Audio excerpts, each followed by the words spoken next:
En las industrias culturales, o sea, no tienen nada que ver hacer una serie ahora como se hacía una serie cuando las grandes de HBO, de Los Soprano, ¿no? O The Wire, no tienen nada que ver. O sea, el concepto que tienen las empresas ahora mismo y de perfil, por lo tanto, también de guionistas, ¿no? y de productores que vayan a abordar proyectos de industrias culturales hoy en día, pero también esto ha tenido un impacto en la manera en la que enseñamos, ¿vale? En la educación.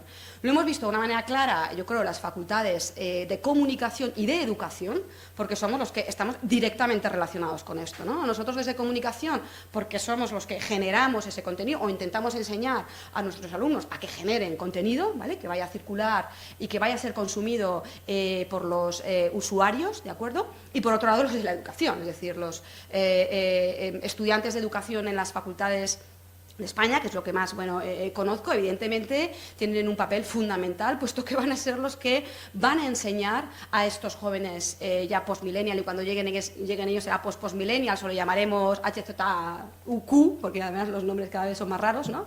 Y lo que hace, bueno, que muchos nos hayamos replanteado cómo enseñamos, ¿no? Cómo enseñamos nuestras materias, porque es lo que decía, no solo es los que, bueno, tengamos una asignatura que se llame Proyectos Transmedia, que lo abordemos como tal, sino, como os decía al principio, me parece que esto es una reflexión que hay que hacer profunda desde, bueno, prácticamente todas las materias, ¿no? En educación y en comunicación lo veo muy claro, pero que también lo veo clarísimo en las materias que se imparten en primaria y en secundaria, ¿no? Desde literatura, historia, inglés, es decir, es que aquí educación física, o sea, lo podemos aplicar en prácticamente todas las materias, no solo la de cultura audiovisual de segundo de bachiller, ¿vale?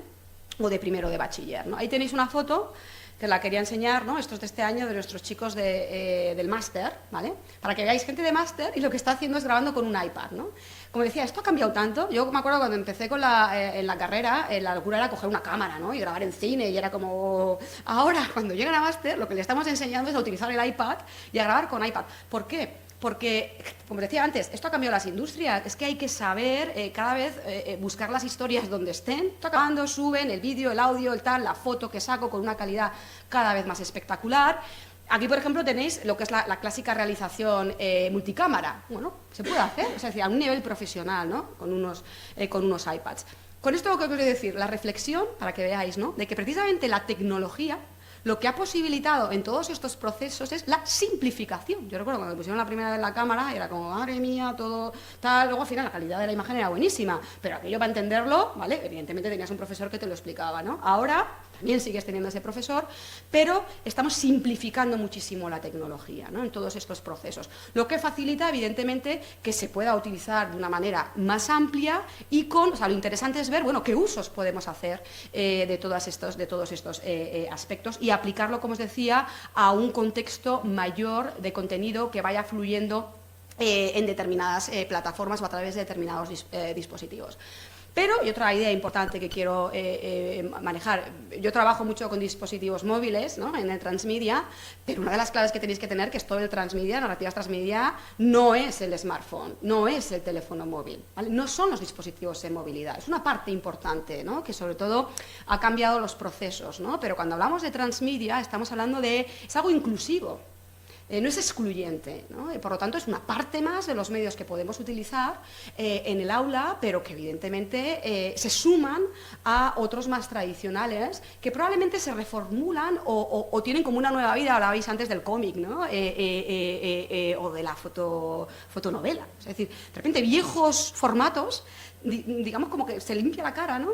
Y cobran una fuerza tremenda en esta cultura colaborativa y digital, eso sí, de Internet y de la cultura colaborativa, ¿no? Aquí os quería poner unos datos que hemos sacado recientemente en un proyecto de investigación que lideran desde la Pompeu Fabra, la profesora Mónica Figueras, que lo que hemos querido es reflexionar sobre el uso que se estaba haciendo de los dispositivos móviles en el aula universitaria, ¿vale? Estos son datos de este año, de este curso. Nos interesaba ver, bueno, qué están haciendo los profesores con estas tecnologías, ¿no? Qué tipo de proyectos, y luego, bueno, qué piensan los alumnos, ¿no? De todo esto, ¿no? De esta aplicación, si les gusta, no les gusta, ¿no? Hemos recogido casi 900, como veis, 897 encuestas, esto es entre todo el territorio español, y les hemos preguntado a nivel, digamos, de competencias, bueno, cómo se ven ellos con el uso de los móviles que se hacen en el aula, ¿no? Como ves, bueno, no lo he dicho, esto se ha pasado a alumnos de educación, ¿vale? Pues que van a ser futuros maestros, y de comunicación de todo el territorio español. Veis que la mayoría se siente competente en la utilización de diferentes lenguajes, desde aspectos digamos, propiamente tecnológicos, de procesos de recepción, de procesos de producción, de poder producir.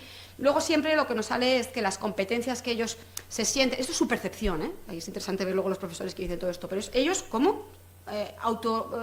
Reflexionando sobre su propio uso, finalmente ellos concluyen, ¿no? Que las competencias en las que menos se siente, pero como veis con índices bajos, ¿no? Entre 20 y 30%, es la parte estética y la parte ideológica, ¿vale? Digamos, del uso que podemos hacer del contenido que ahí nos va a venir, ¿no?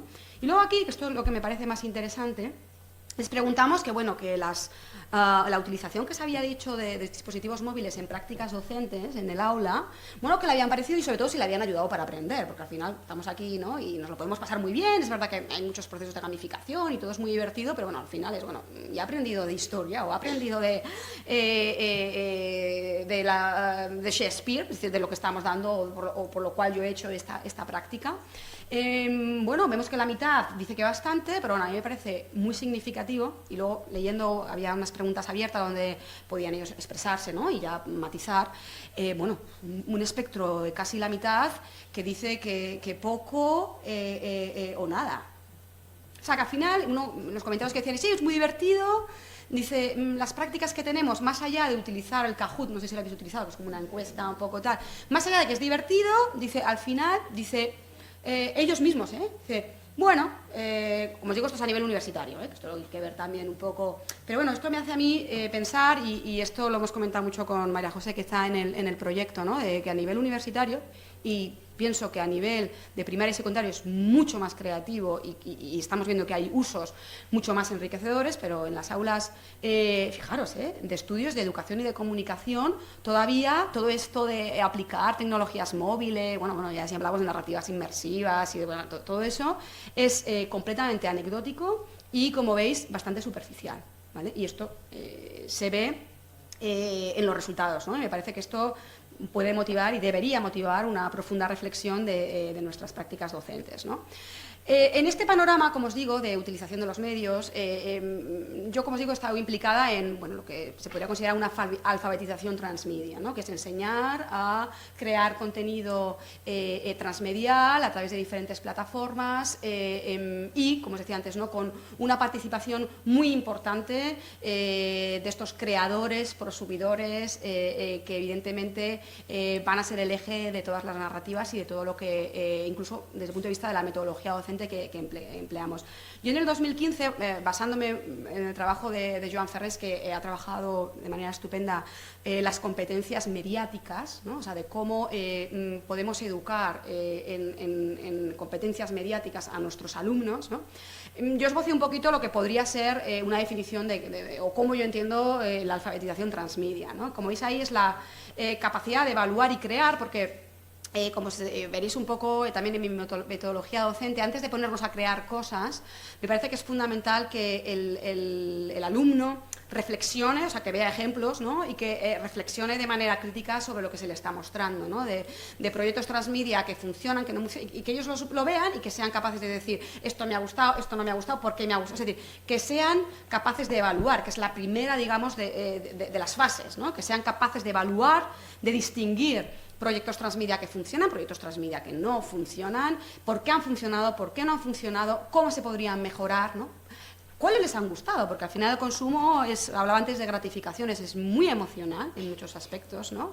Cada vez más lúdico y que evidentemente va a tener, como decíamos antes, un complejo engranaje de lenguajes, de experiencias creativas, ¿no? Y luego, importante, lo que os decía, que yo es como entiendo la educación y me parece que es un eje fundamental de nuestro trabajo, ¿no? Que es la capacidad también de crear ciudadanos libres, ¿no? Con criterio y que tengan una responsabilidad también ética, no solo con su contenido, sino con el impacto que ese contenido puede tener también en el resto de usuarios, ¿no? Y es un poco como entiendo que se debería educar, o como entiendo yo, como os digo, intento aplicar en el aula. Como os decía, importante, cuando hablamos de transmedia, esto no es solo, he hablado un montón de los teléfonos móviles, de los dispositivos móviles, de la tecnología, de cómo estos post-millennials ya nacen con el teléfono prácticamente, ¿no?, de manera intuitiva en su ADN. Pero lo que estamos viendo en los estudios es que esto, señores, no es sobre smartphones. Aquí tenéis un reciente estudio desde compañeros de Gran Bretaña, que, bueno, si no es la alfabetización mediática, tanto desde investigación como desde agentes sociales, pero gente que consideran desfavorecida, o sea, que tengan mejores resultados, ¿no?, también académicos. Y una de las primeras conclusiones, esto no es solo de que sepan utilizar los smartphones o que integremos la educación, ¿no? Ahí veis, dice, no, yo como veo esto, dice, es que la gente joven, dice, lo que quiere es diferentes experiencias, ¿no?, diferentes talleres, ¿no? Por ejemplo, desde hacer un curso de cocina, ¿no?, utilizando vídeo digital, escribir música de manera digital, utilizar la alta tecnología o un equipamiento de alta tecnología que puedan simplemente utilizarlo desde su móvil, ¿no?, experiencias de realidad aumentada, ¿vale?, ¿no?, y que, como os decía antes, no es exclusivamente a través de esos móviles, ¿no? Este estudio concluye como con 6 ideas clave para una alfabetización digital, y en el fondo la veremos transmedial, en estos contextos de jóvenes, digamos, que no tienen la tecnología por su propia situación social tan accesible, ¿no? Y quiero destacar 3. El primero es la confianza, trust. O sea, lo primero que dicen es que, lo tenéis ahí, ¿no?, o sea, el ingrediente para que esto funcione, dice, es que estos jóvenes que están implicados en estos procesos confíen en aquellos con los que van a generar ese proceso y, por supuesto, la persona que les está guiando, ¿vale? Imaginaros, ellos no miran tanto en él, evidentemente, la capacidad técnica, que os decía antes, ¿no?, que ese profesor pueda tener, sino la confianza que le da, ¿no? Esto me parece, porque al final estamos tratando con personas, ¿no? Y a mí me parece fundamental que a la hora de ver un poco el valor que podemos tener nosotros desde el punto de vista docente, ¿no?, como la confianza que ellos puedan tener en nuestra enseñanza sea un pilar fundamental para que esto funcione, ¿no? Tercero, el acceso, ¿no? Lo que hablábamos antes del acceso a las tecnologías, del acceso a Internet, ¿no? Todo lo que sea restricción nos va a crear problemas, ¿no? Y lo veis, ¿no? Para desarrollar unas competencias digitales, dice, el joven necesita un fácil, unrestricted, sería sin restricciones, ¿vale?, de acceso a Internet, ¿no? Esto es complicado y por eso es tan importante la educación mediática de los formadores, ¿no?, de los padres también. Esto es una labor de conjunto, ¿no?, de la sociedad. Esto no es solo de padres y educadores, sino que aquí hay muchos agentes que tienen que estar implicados, ¿no?, pero que yo creo que este es el gran esfuerzo, ¿no?, de poder, porque esa es la naturaleza de la nueva cultura colaborativa. De la accesibilidad a los contenidos, del poder utilizar esos contenidos, de poder devolver conocimiento, ¿no?, y creatividad a la sociedad, y poderlo hacerlo desde la libertad, ¿no?, y evidentemente con un sentido crítico. Y luego el tiempo, ¿no?, porque aspectos como la motivación, me parece que eso es digamos, clásico, ¿no?, en la educación uno tiene que estar motivado, ¿no?, y por eso hay que coger cosas que a ellos les gusten, ¿no? Pero luego el tiempo me parece importante. Esto no debería ser algo de una pequeña practiquita, ¿no?, que hago en clase y ya está, porque eso se queda como un poco en el olvido, ¿no? Lo que están viendo es que se necesitan, y por eso ya os voy a decir que yo trabajo más con una filosofía de proyectos, es la necesidad del tiempo para crear ese contenido, implicarse en ese contenido, ser capaz de generar interacción, interactividad, participación, y para eso es necesario tiempo, ¿vale? Tiempo para construir confianza, tiempo para motivar y tiempo para, evidentemente, desarrollar ese contenido.